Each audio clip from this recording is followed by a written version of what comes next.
Does Emma Stone give her best performance ever? Is Poor Things Oscar-worthy?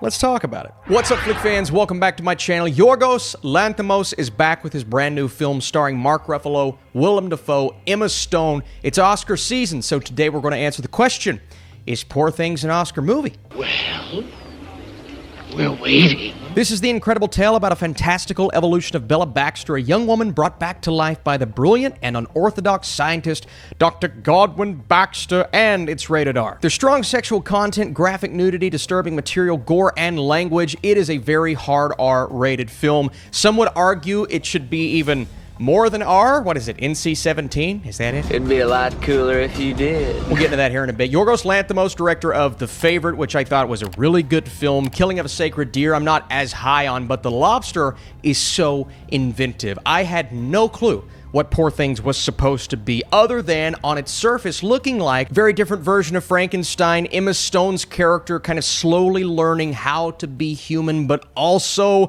taking on a very different version of Frankenstein. Is Bella going to kind of stay how she is at the beginning of the film? Is she going to slowly learn how to be human and make her own decisions to where her mind becomes her biggest weapon?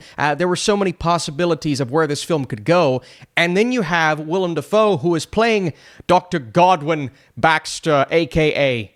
God. Oh my God! He's not God. That's his nickname, but they play on that throughout the entire film, and anytime someone refers to him as God, they're always saying something to where you could make that connection, and that's one of the many themes that Poor Things has. Now, I don't believe Poor Things is a very in-your-face movie when it comes to the message and the themes, but they are there, and if you are paying attention, you can slowly pick them up as you go along. They are subtle enough to where they're not going to make a huge difference with certain audience members, but they're not overly in your face. So I thought that was actually handled very well. Lanthimos is just so subtle when it comes to his direction, but Tony McNamara, our writer, the screenplay is genuinely one of the better screenplays of the year because it has that balance down pat, but it also incorporates a great sense of quirkiness. I feel like I've used that word a lot this year. Sorry, I'm using it again. But also charm. These characters are oh so charming. For the most part, you meet Mark Ruffalo a little bit into the film, and he's not the most charming guy in the world. Duncan becomes oddly obsessed with Bella, and the way that Ruffalo plays this is hilarious, frankly doing something I've never seen him do before, breaking out of that comfort zone that we know Mark Ruffalo to often be in, and normally, at least a few cases, he's kind of the charming guy. Well, in this case, it's almost the exact opposite type of character that we see Mark Ruffalo often playing, and I love that. I believe the love for his portrayal is warranted. He gives an amazing performance, along with Dafoe as Dr. Godwin Baxter. You really don't know much about him in the beginning, but as we move along, we get to see how much he actually does care about his creations. You also have Rami Youssef, who, doesn't have as much to do in terms of showcasing that range and being a dynamic character because we kind of lose sight of him after the first act of the film, but he's also really good. He's just kind of waiting with open arms. And there are a couple of other prominent characters in the second act, and one is introduced in the third act of the film to where it took a twist that I did not anticipate whatsoever that has to do with Bella's backstory.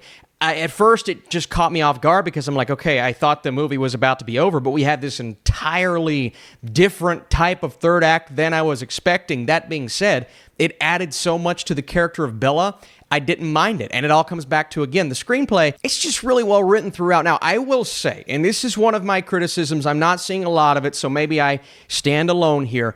There are points in the second act and one or two scenes in the third act that I felt like went on way too long. And not that I was fully losing interest, I just wasn't as invested as I wanted to be. And there's a sequence in the middle of the movie to where after about 3 to 4 minutes, I'm like, okay, this is interesting. We're learning a lot about her character. Also showing a lot on screen, which not everyone's going to love. But that sequence just kind of continued, and I feel as if they would have shortened that, contained it just a bit more, we would have gotten the same message as we did when it went on for, I believe, 10 to 15 minutes. It's too long for my taste, wasn't as on board, but the overall message is clear, and it did work as an experience, especially when you get into that third act twist. Now, people are going to rave about the screenplay. That's great. I do have one or two flaws in there. I have no issues with the visuals and the aesthetic and the overall atmosphere built up through the gorgeous cinematography. I've seen people complain about the fisheye, the use of fisheye. Look, we've gotten these types of camera movements and shots in every Yorgos Lanthimos film. I don't know why we're surprised we're getting it here, maybe a bit more so, but it adds to whatever specific scene we're getting every single time. It never takes away. Maybe one moment where we're looking through the little peephole, and that's kind of like, okay, I wish we could get a little bit more to fill the frame here, but that's it, man. The atmosphere was cool. I love the cinematography. I think it's Oscar worthy. I believe the production design, the costumes, the makeup and hair, all of that is at least worthy of a nomination. Oh, and the score. You can't forget about the score. This is one of the most off-putting scores I've heard all year, in the best way. It does everything it needs to do.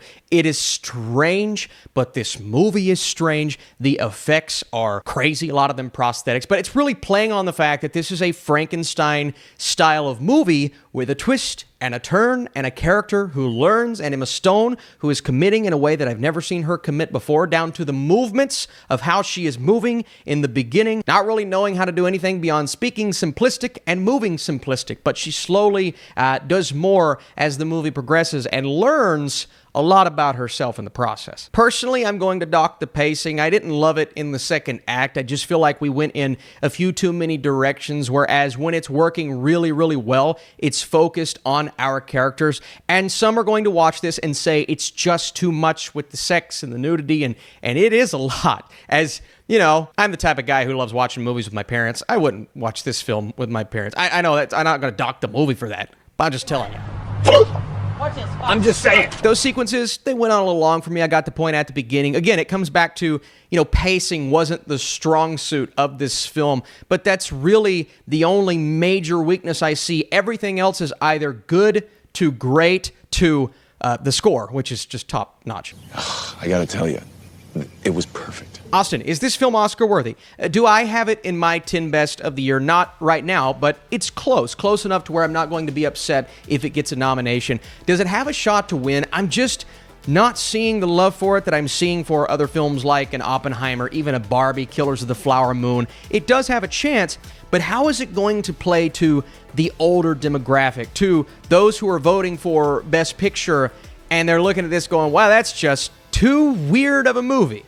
I don't feel that way. Weird movies are sometimes the best type of films, but you have to look at the broad body of voters, and I don't know if this is the type of film to win a Best Picture. So does it have a shot to win right now? I'm going to say no, but it definitely has a good shot. I think it will get that coveted nomination. Emma Stone, she may be my favorite to win. Maybe my favorite performance of the year, right next to Lily Gladstone. Dafoe has a slight chance. Ruffalo has a better chance. And then on a technical level, all of those production design awards, score, all of that has a good shot. Before I give you my score, I need you down in the comments below. What's the best Yorgos Lanthimos movie? Would you like to see a ranking from me? Poor Things is the most authentic film of the year. The atmosphere, production design, and visuals are all incredible. Stone gives the best performance of her career, and this world is fascinating. There are sequences that feel a bit overlong, but the end result is still impressive. I need to know, what did you think of Poor Things? Is this the best film of the year for you? That's something we're going to try and discuss next week, along with some reviews, man. We've got Aquaman 2 this weekend and Rebel Moon. Can't wait to talk about both of those. I'll see you soon. Hey, that rhymed.